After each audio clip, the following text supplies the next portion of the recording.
우리 지역의 시사 이슈를 쉽게 풀어 이야기하는 시간 시사토크, 아나운서 김문정입니다. 코로나19로 인한 경제 상황이 좀처럼 나아질 기미를 보이지 않고 있습니다. 얼마 전 우리 지역 장수에서 생활고에 시달리던 한 60대가 산불 감시원에 지원했다가 체력 검정 도중에 쓰러져서 숨진 안타까운 사건이 발생했는데요.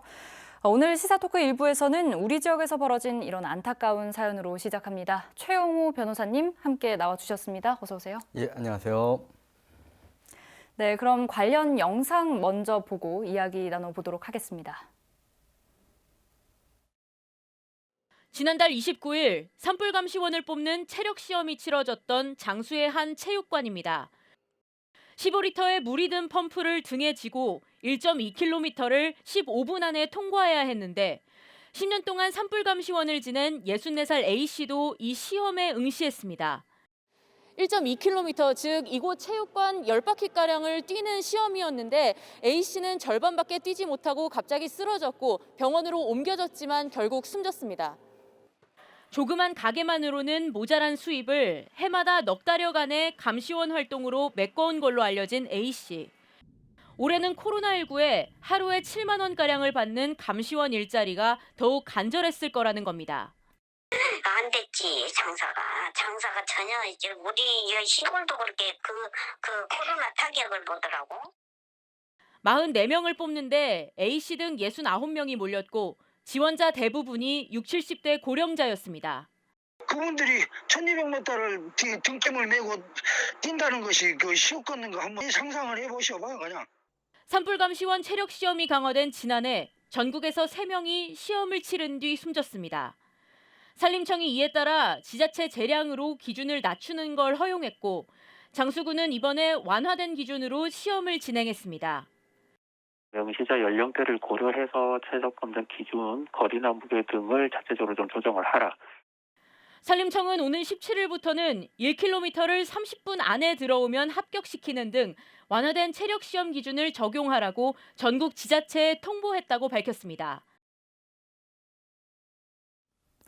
네, 사실 저는 그동안 국립공원이나 산 등지를 관리하는 분들이 있다 정도로만 알고 있었는데요. 이번 사건 이후에 찾아보니까 이 산불 감시원은 각 지자체에서 모집하는 공무직이더라고요. 그리고 이번에 숨진 60대 지원자, 지병이 본래 있었지만 운영하는 식당의 경영난을 견디다 못해 시험에 응시한 것으로 알려졌습니다. 15kg에 달하는 무거운 소방호스를 짊어지고 1.2km를 달리는 그런 시험을 치르다가 사고를 당했는데요. 변호사님 어떻게 보셨나요? 산불 감시원은 이제 각 초소에 이렇게 있다가 산불 징후가 이제 발견이 되면 지자체나 이제 소방서에 알리고 이제 초기에 이걸 진압하는 업무를 해요. 그래서 사실은 좀 활동량이 좀 적다고도 볼 수 있지만 긴박한 상황에서는 직접 불도 꺼야 되니까 체력도 요구가 되는데 네. 이게 이제 수십 년 동안 이게 있으면서 사실 월에 한 1에 7만 원, 월에 한 200만 원 정도 돈을 버는데 이제 그 전에 아마 공정한 채용이라는 문제가 좀 있었을 거예요. 그래서 산림청에서 강화된 기준을 좀 적용을 했었어요. 그래서 꼭 체력 검정을 좀 거쳐라. 그 전에는 면접이나 뭐 서류만으로 이렇게 뽑았다 선발을 했다고 한다면 꼭 체력을 거쳐라 해가지고 이게 좀 강화가 돼서 작년에 좀 사고가 많이 발생을 했고 이제 올해 또 이걸 좀 완화했다고 하긴 하지만 체력 검정을 하면서 그런 생각이 들어요. 코로나로 좀 일상이 좀 어렵고 한 달에 한 200만 원 버는 일이 어떠한 군단위 지역에서는 큰 수입원이기 때문에 좀 절박하게 응모를 하고 또 군 단위에서 연세 드신 분들도 많고 하다 보니까 그런 상황들이 좀 맞물려서 이런 좀 사고가 발생한 게 아닐까 좀 굉장히 좀 슬픈 일인 것 같아요. 네, 특히 산불 조심 기간인 봄철과 가을철에 집중적으로 일을 하는 한시 인력이다 보니까 이런 코로나 시국에 자영업자나 어르신분들께는 이 산불 감시원 일이 말씀하신 것처럼 부수입원 역할도 톡톡히 할 것 같습니다. 이번에 숨진 60대 남성도 살림의 보탬이 되려다 이런 변을 당한 건데요. 산불 감시원은 각 지자체별로 뽑기 때문에 그 지원 자격이 조금씩 다릅니다. 제가 찾아보니까 기본적으로 연령 제한을 두지 않거나 상한 제한 없이 하한선만, 그러니까 만 18세 이상 혹은 만 20세 이상 이런 식으로 되어 있는 경우가 많았습니다. 그런데 사실상 이 시험에 응시하는 사람의 대다수가 바로 50대 이상이라고 합니다. 일의 특성상 체력 측정은 필수겠지만 그래도 고령 응시자가 많다고 한다면 측정 항목을 좀 조정할 필요가 있지 않을까 이런 생각도 드는데요. 아마 이제 군단이고 살림이 많은 지역이니까 아마 젊은 분들이 많이 안 계실 거예요. 그래서 네. 당연히 고령인 분들이 많은 지역에서 이제 사실 실제로는 평소에는 이제 살림 초소에서 산불이 나는지 안 나는지 감시를 하는 거기 때문에 뭐 체력적인 소모도 많이 없을 거고, 그래서 크게 부담 없이 고령자들이 지원을 하고 그분들의 어떠한 노후 일자리 차원, 복지 차원에서도 아마 좀 관련이 있는 일들일 거예요. 그래서 섣불리 고령 제한을 한다고 하면 오히려 이제 역차별 문제도 생기지 않을까 그런 생각이 좀 듭니다. 네. 그리고 또 자꾸만 번복되고 오락가락했던 기준도 좀 문제가 된 것 같습니다. 작년 5월에 산림청이 산불 감시원 체력 기준을 강화하고 나서 일주일 사이에 무려 3명이 연이어 사망하는, 같은 시험을 봤는데 사망하는 그런 일들이 있었거든요. 그러니까 산림청에서는 이를 번복하고 일단은 지역에서 알아서 선발을 하고 추후에 지자체와 협의하겠다 했고 또 이번 1월 17일부터 완화 기준을 제시했던 겁니다. 이번 장수군에서도 그렇습니다만 자체적으로 조금 기준을 완화해서 시험을 치렀음에도 불구하고 또 이런 일이 생긴 건데요. 사실 지자체 입장에서도 좀 민원이 늘고 혼란이 많아졌을 것 같다 이런 생각도 해봅니다. 그런데 일각에서는 이런 얘기도 나옵니다. 업무 자체가 체력적인 어떤 활동을 어쨌거나 비상 상황에서는 요구가 되는 거잖아요. 그러니까 노령자나 좀 지병이 있는 자를 고려할 게 아니라 좀 선발 기준에 나이 제한을 두면 어떻겠느냐 이런 의견, 반대 의견도 있습니다만 어떻게 생각하시는지요? 일단 기사를 좀 찾아보면 이게 사실 뭐 하루 이틀 된 일은 아니고 네.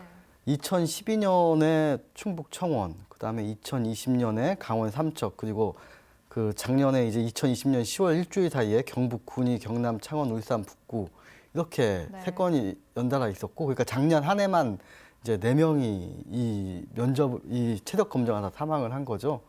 그래서 사실 필요하니까 사실은 이런 체력 검정을 하는 건데 네. 연세 드신 분이나 좀 절박해서 열심히 하다 보면은 좀 이게 여기서도 사망 원인을 내인성 사망이라고 하거든요. 그러니까 기존의 지병들이나 이런 게 겹쳐서 사망을 한 거지 딱히 뭐 외부의 어떤 충격이나 이런 게 사망 원인이 아니라고 보는 거죠. 그러니까 평상시와 같은 경우라면은 이분들도 충분히 일을 해낼 수 있는 그런 입장이다 이런 말씀이신 예, 거죠? 그래서 꼭 나이 제한이나 뭐 모르겠어요. 이제 어떠한 건강 검진이나 네. 이런 걸 요건으로 삼을 수는 있겠지만 나이로 제한한다고 하면 시골이나 어떤 군 단위에서는 좀 많은 어려움이 있을 것 같아요. 오히려 맞는 인력을 선발하기가 어려울 수도 있겠네요. 지역 예. 입장에서는. 네. 부디 많은 분들이 일할 수 있는 기회는 누리면서 더 이상의 안타까운 희생은 없는 그런 좋은 안이 제시되길 기대해 보겠습니다. 계속해서 다음 이슈로 넘어가 볼 텐데요. 저는 아무래도 매일 아침 뉴스도 하고 또 이런저런 방송을 하는 입장에서 코로나19 확진자가 내가 되면 어떡하지 하는 그런 걱정을 좀 늘 안고 살아가는 것 같습니다. 변호사님은 어떠세요? 뭐 직종의 어떤 특성상 그런 걱정이 혹시 있으신가요? 좀 더 조심하는 부분이랄지? 일단 첫 번째는 코로나19에 제가 확진이 되면 사업체 자체가 이제 예. 어떤 문을 닫을 수도 있는 위기에 있기 때문에 저 때문에 저희 이제 사무실이 위험에 빠지지 않을까 하는 걱정이 있고, 두 번째는 아직 아이들이 이제 어리기 때문에 네. 하나는 돌도 안 된 아이고 하나는 이제 미취학 아동이고 뭐 그러니까 혹시나 제가 자칫 잘못하면 또 아이들의 건강까지, 저야 이제 뭐 아직 건강하고 하니까 코로나가 와도 사실은 크게 걱정을 안 하는데 네. 아이들이 뭐 좀 잘못되지 않을까 하는 걱정은 있죠. 네, 아무래도 이 주변 사람이나 가족들에게 좀 피해가 가지 않을까 이런 마음들이 다들 있을 거고 또 이런 걱정, 불안들 이 시국에 누구나 갖고 있을 텐데요. 그런데 뱃속에 소중한 생명을 품고 있는 예비 엄마들은 더욱더 그런 생각이 드실 것 같습니다. 그런데요, 얼마 전 우리 지역에서 이 코로나19 확정 판정을 받은 임신부가 아이를 출산했다고 합니다.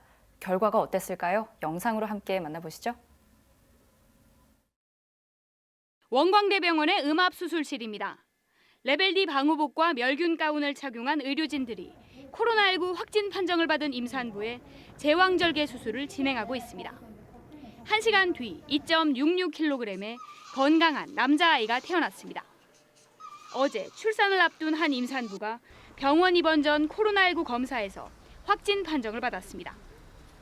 의료진들은 코로나 감염이라는 위험을 무릅쓰고 곧바로 제왕절개 수술에 들어갔습니다. 수술은 성공적으로 마무리됐습니다.